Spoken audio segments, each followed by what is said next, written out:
Everyone won't understand your transformation, but you've still gotta spread your wings.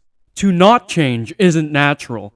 As human beings, we're supposed to change. We're supposed to be constantly replacing ourselves, just like our bones do, just like our cells do, just like our skin changes. I've read something earlier this year. It went something along the lines of your 2030 lifestyle will be determined by your habits and decisions this year.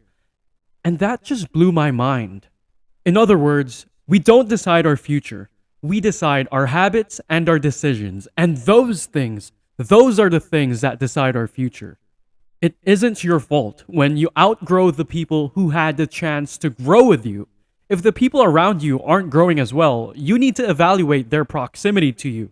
If you've been around for more than 10, 15 years, you're highly aware that your life dramatically changes within every 3 to 5 years, even 1 year. And even your thoughts, your interests, your goals, they're constantly going to be changing. Think back when you were in grade school. You had certain patterns, right? Different environment, influences, friends. What about in high school? The people you were around. And what about in college? Your life takes on different patterns, whether it's you're no longer going to your friend's house playing video games, you're now going to the gym regularly, or maybe you've stopped playing basketball with those same set of friends and you started playing with a new group. Maybe you moved from one side of the city to the other. When the patterns change, so will your circle of friends. It's a fact of life. Maybe deep down you know you're meant for more than what you're currently living, and you're debating whether or not you and your current friends can coexist. It's a real thing. When you're talking about your dreams with them and they see it as strange when you're acting a little bit differently, and you're just like, hey man, I don't want to keep drinking all this liquor anymore on weekends. That was me with my circle. But that doesn't always mean your old friends aren't your friends anymore. It just means you don't want to hang out with them as much. There's limiting and there's cutting off, right? And whichever you pick, you have to decide. I understand there's this notion that goes, cut them off.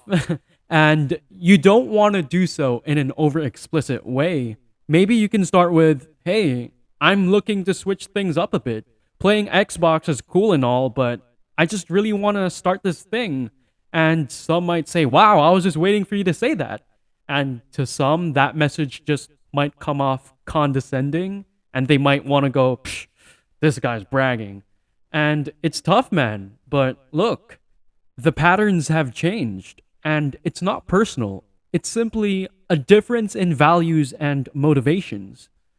Understand that people prioritize different things because we value different things. And once you wrap your head around that idea, it's just you're empathetic towards the situation. Like, oh, this person isn't as passionate as I am at this because they are just more pulled towards that thing. And you still care about them, but it's just not what you want to do anymore. Or it might even be you're the odd one of the group, right? Where you feel like the outlier. And I feel that. If you know my story, I'm someone that often feels in what other people's eyes may seem like I'm in the wrong direction because I'm going left when other people are going right.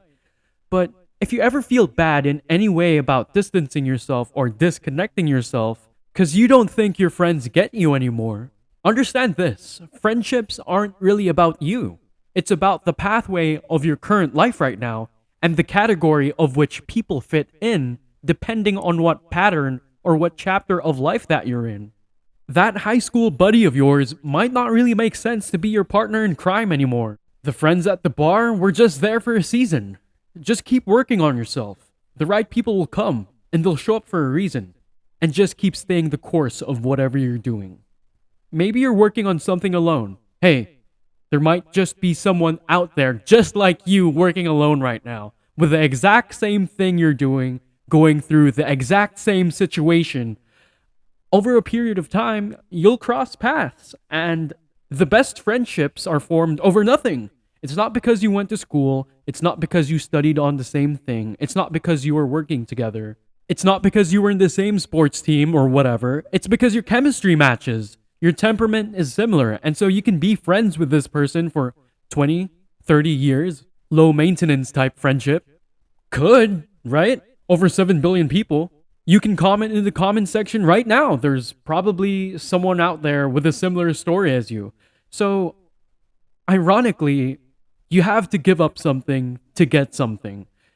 You see this when someone's trying to get better at a certain skill or a certain pillar of their life. They're trying to move up, you know? One thing has to go. Can't have everything. And this also means in friendships. That's just the truth. When you want to excel at a higher level at something, there's certain sacrifices you need to make. Peace and love. You must create a space for the good that you desire.